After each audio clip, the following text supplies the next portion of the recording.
વિદ્યાર્થી મિત્રો, આ પહેલાંના વિડીયોમાં આપણે વસેકની વસૂલાત કેવી રીતે થશે, રાજ્યની અંદર પૂર્તિ થતી હોય ત્યારે અને રાજ્યની બહાર. હવે આ વિડીયોમાં આપણે વસેકના દરો કઈ રીતે હશે, વસેકના લાભો શું હશે એ સમજવાનું. સૌપ્રથમ આપણે વસેકના લાભો જોઈશું. વસેક આવવાને કારણે સરકારને શું લાભ થયો, કર અધિકારીઓને શું લાભ થયો, સામાન્ય જનતાને શું લાભ થયો, દેશને શું લાભ થયો. તો ઘણી બધી દ્રષ્ટિથી એનું મહત્ત્વ છે, તો એના લાભો દ્વારા આપણે સમજવાનું. ત્યારબાદ જુદી જુદી વસ્તુઓ પર વસેકના દરો કઈ રીતે લાગુ પડ્યા છે એ જોવાનું છે. વસેકના લાભો. Benefit of GST. તો પહેલો લાભ છે એક જ કર. આપણે પ્રસ્તાવનામાં જોયું હતું કે જીએસટી પહેલાં અનેક પ્રકારના રાજ્ય સરકાર અને કેન્દ્ર સરકાર દ્વારા પરોક્ષ વેરાઓની ઉઘરાણી થતી હતી. તેના સ્થાને માત્ર એક જ કરવેરા અસ્તિત્વમાં આવ્યો. પરિણામે એક જ કરની વ્યવસ્થા ઊભી કરવામાં આવી છે. હવે જુદા જુદા પરોક્ષ વેરાઓ નાબૂદ થયા છે. એટલે હવે વિવિધ કરવેરા એમની જોગવાઈઓમાંથી મુક્તિ મળી છે. એટલે એક જ કર છે, લોકોએ એક જ કર ભરવાનો છે, જીએસટી. જુદા જુદા પરોક્ષ વેરાઓ નાબૂદ કરી દેવામાં આવે છે. એટલે એક જ કરની વ્યવસ્થા ઊભી કરવામાં આવી છે. મોટા મોટો લાભ છે. પહેલાં અનેક વિવિધ કરવેરાઓ સરકારને જાહેર સામાન્ય જનતાઓ ભરતી હતી. એટલે કરવેરાનું ભારણ વધારે હતું, ગૂંચવણો વધારે હતી, મુશ્કેલીઓ ઘણી હતી. તો એક જ કરની વ્યવસ્થા ઊભી કરવામાં આવી છે, જીએસટી. એનો મોટો લાભ છે. બીજો લાભ સરળ કર વ્યવસ્થા, કે વિવિધ પ્રકારના જે પરોક્ષ રદ થઈ ગયા એને કારણે કર વ્યવસ્થા એકદમ સરળ બની ગઈ. એટલે પહેલો લાભ હતો એક જ કર. બીજો લાભ છે કરવેરા સરળ થઈ ગયા કારણ કે પરોક્ષ વેરા નાબૂદ થઈ ગયા છે અને એક જ કર છે. પરિણામે કર વેરાની જે વ્યવસ્થા છે ખૂબ જ સરળ બની ગઈ છે. ત્રીજું, બેવડા કરનું જે ભારણ હતું એ દૂર થઈ ગયું. કે વસેકના અમલીકરણ પહેલાં કર ભરવા માટે બેવડા કર, એક જ વસ્તુ ઉપર અનેક કરવેરા ભરવા પડતા રાજ્ય સરકારને, કેન્દ્ર સરકારને. એટલે કરવેરાની જે બેવડું ધોરણ હતું, બેવડો ભાર હતો સામાન્ય જનતા ઉપર, એ ભાર દૂર થઈ ગયો છે. બેવડા કર ભરવાની જવાબદારી હવે ઊભી થતી નથી, હવે દૂર થઈ ગઈ છે. કારણ કે હવે સમગ્ર દેશમાં એક જ કરવેરો છે, વસેક, જીએસટી. એટલે બેવડા કરનું જે ભારણ હતું સામાન્ય જનતા ઉપર એ દૂર થઈ ગયું છે. ત્યારબાદ ચોથો લાભ, ભાવ ઘટાડાનો લાભ. પહેલાં એક જ વસ્તુ ઉપર અનેક પ્રકારના કરવેરા લાગતા. પરિણામે એ વસ્તુ અથવા સેવા ઉપભોક્તા એટલે કે ગ્રાહકો માટે ખૂબ જ મોંઘી પડતી. પણ હવે એક જ ટેક્સ લાગે છે. પરિણામે વસ્તુ અને સેવાનું જે ભાવ છે, પ્રાઇસ છે, ખૂબ જ ઓછી થઈ છે. એટલે ભાવ ઘટાડો થયો છે અને જેનો લાભ આપણા જેવી જાહેર જનતાને, ગ્રાહકોને મળ્યો છે. એટલે આપણને એનો એક લાભ છે કે ભાવ ઘટાડાનો લાભ ગ્રાહકોને મળે છે. કારણ કે પહેલાં અનેક કર ભરતા એટલે વસ્તુ મોંઘી થતી, પણ હવે એક જ કર છે એટલે પ્રમાણમાં વસ્તુ સસ્તી છે. સમાન વેરો. પહેલાં અલગ અલગ રાજ્યોમાં અલગ અલગ પરોક્ષ વેરાઓ અને એના માટે રાજ્ય સરકારના અલગ અલગ કાયદાઓ, પણ પરિણામે પરોક્ષ વેરાઓ ખૂબ જ અલગ જોવા મળતા. વસ્તુઓના ભાવમાં પણ ઘણા તફાવતમાં જોવા મળતો. કે જીએસટી પહેલાં ડીઝલ અને પેટ્રોલના ભાવ અમુક રાજ્યોમાં ખૂબ જ ઓછા હતા, કારણ કે ત્યાં વેચાણ વેરો, વેલ્યુ એડેડ ટેક્સ ખૂબ જ ઓછો હતો, જ્યારે અમુક રાજ્યોમાં ખૂબ જ વધારે હતો. એટલે સમાન વેરાનો દર નહીં હતો. કોઈ જગ્યાએ પહેલાં વેટ, વેલ્યુ એડેડ ટેક્સ 28% લેવામાં આવતો, એ જ વેલ્યુ એડેડ ટેક્સ અમુક વસ્તુ પર અમુક રાજ્યોમાં ઓછો લેવામાં આવતો, અમુક રાજ્યોમાં વધારે લેવામાં આવતો. પરિણામે એક સમાન વેરાના દર નહીં હતા. અમુક રાજ્યોમાં વેલ્યુ એડેડ ટેક્સ ઊંચો, અમુક રાજ્યોમાં નીચો. એટલે સમાન વેરા હતા નહીં.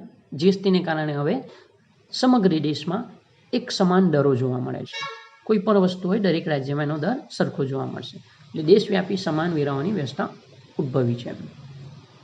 ત્યારબાદ કરચોરીમાં ઘટાડો. પહેલાં કરવેરા ઘણા બધા હતા, લોકો પર કરનું ભારણ વધારે હતું.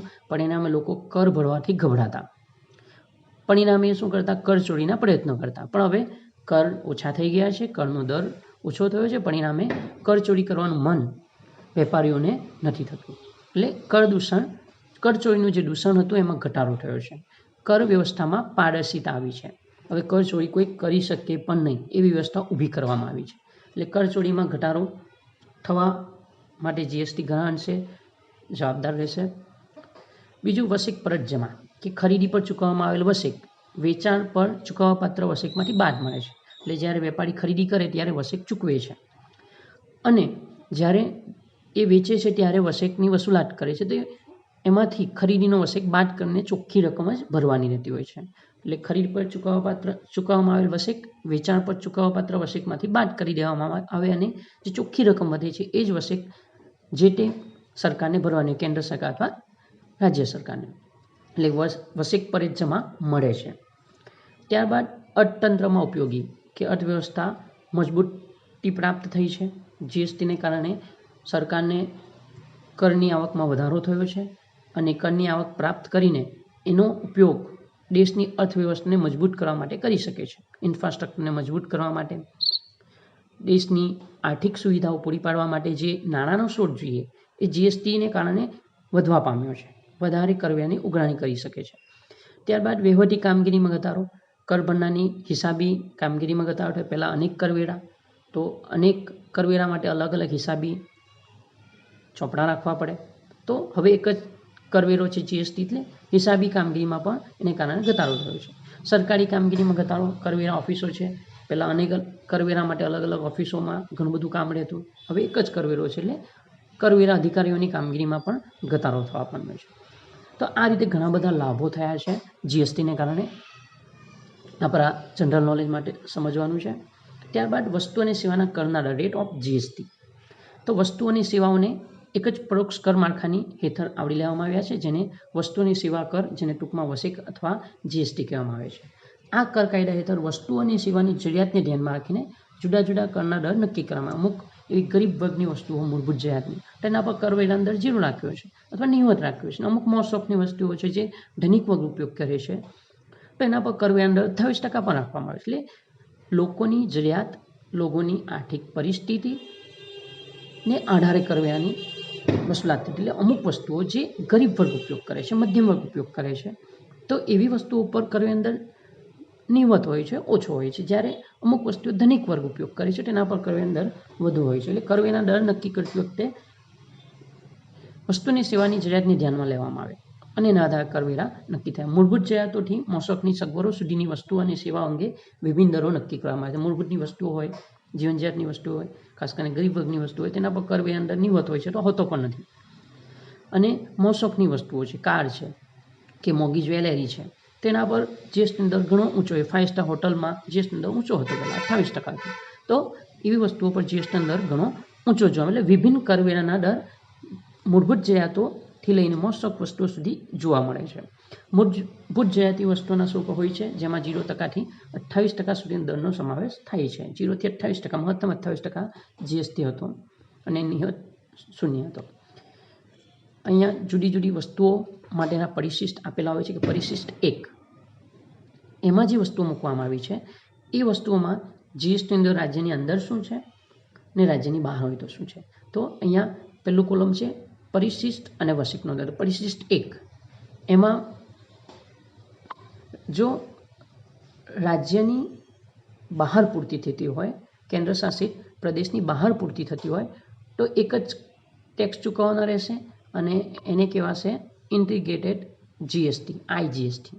એટલે કે વસ્તુ અને સેવાનું ખરીદ વેચાણ રાજ્યની બહાર અથવા કેન્દ્ર શાસિત પ્રદેશની બહાર થતું હોય અને એ વસ્તુ એ પરિશિષ્ટ 1ની જે લોકોની ખરીદ વેચાણની વસ્તુઓ હોય, એ વસ્તુઓને જુદા જુદા પરિશિષ્ટની અંદર વિભાજન કરી દેવામાં આવે છે. તો પરિશિષ્ટ 1ની અંદર જે વસ્તુઓ આવે છે એ વસ્તુઓની જો રાજ્યની બહાર અથવા કેન્દ્ર શાસિત પ્રદેશની બહાર જો પૂર્તિ થતી હોય, તેના પર એક જ જીએસટી વસૂલ થશે 5% દરે, સંકલિત વસેક આઈજીએસટી.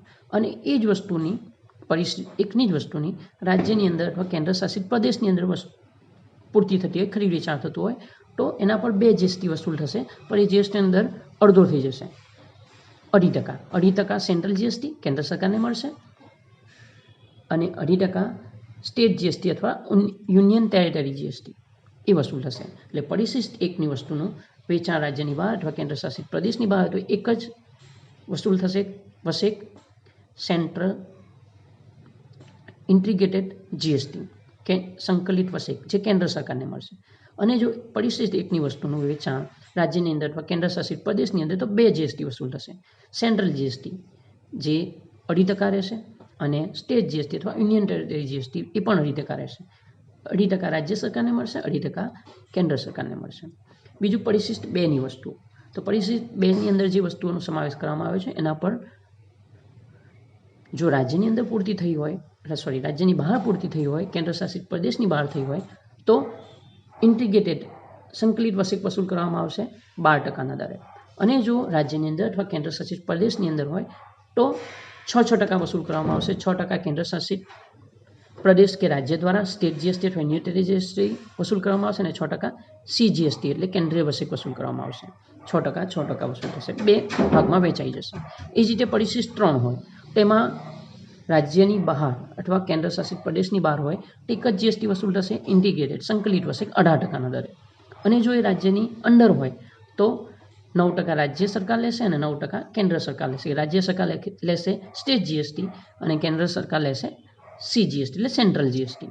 તો પરિશિષ્ટ 3ની વસ્તુ હોય, રાજ્યની અંદર હોય તો 9% રાજ્ય સરકારને મળશે જીએસટી, સ્ટેટ જીએસટી, અને 9% કેન્દ્ર સરકારને મળશે કેન્દ્રીય વસેક સેન્ટ્રલ જીએસટી. અને રાજ્યની બહાર હોય તો માત્ર કેન્દ્ર સરકારને મળે 18% દરે સંકલિત વસેક. એ જ રીતે પરિશિષ્ટ 4ની વસ્તુ હોય તેના પર 28% દરે. જો રાજ્યની બહાર પૂર્તિ થતી હોય તો 28% દરે કેન્દ્ર સરકાર સંકલિત વસેક વસૂલ કરશે.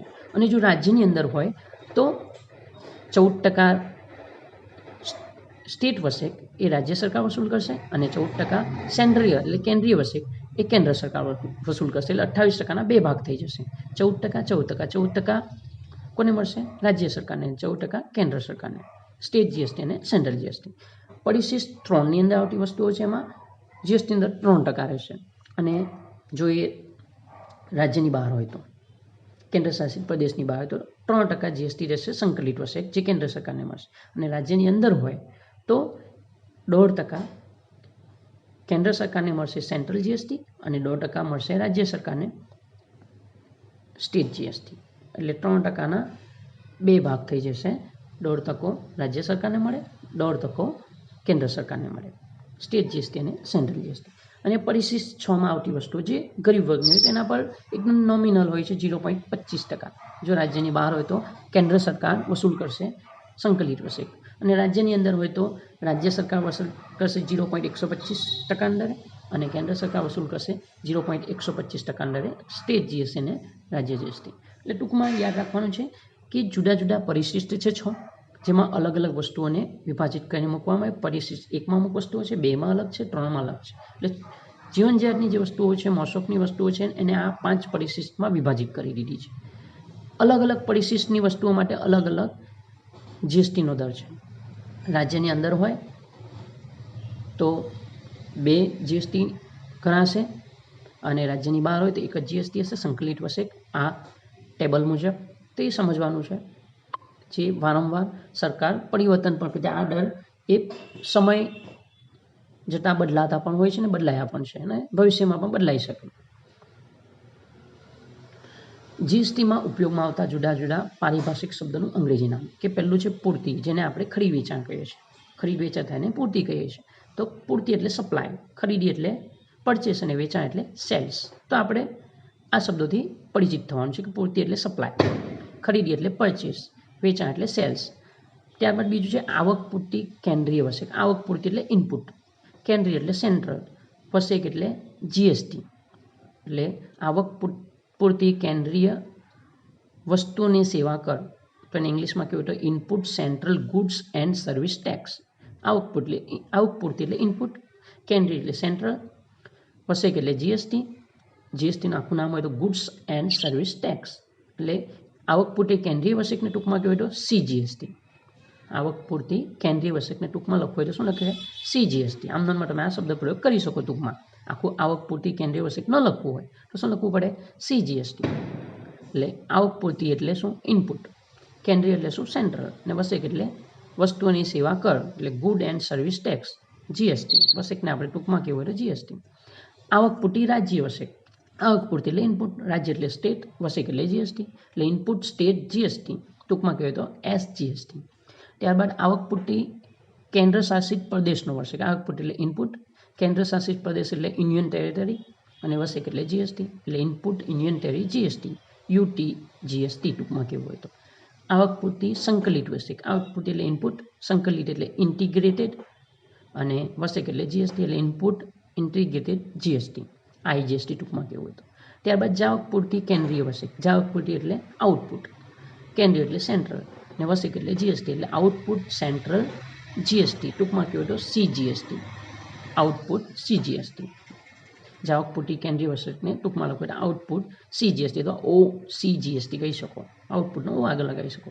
ત્યારબાદ જાવક પૂરતી રાજ્ય વસેક, તો output state GST, output state GST એટલે SGST, આઉટપુટ SGST તમે લખી શકો ટૂંકમાં.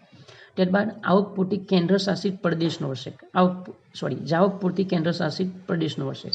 તો જાવક પૂરતી એટલે આઉટપુટ કેન્દ્ર શાસિત એટલે યુનિયન ટેરિટરી, વસેક એટલે GST, એટલે આઉટપુટ યુનિયન ટેરિટરી GST.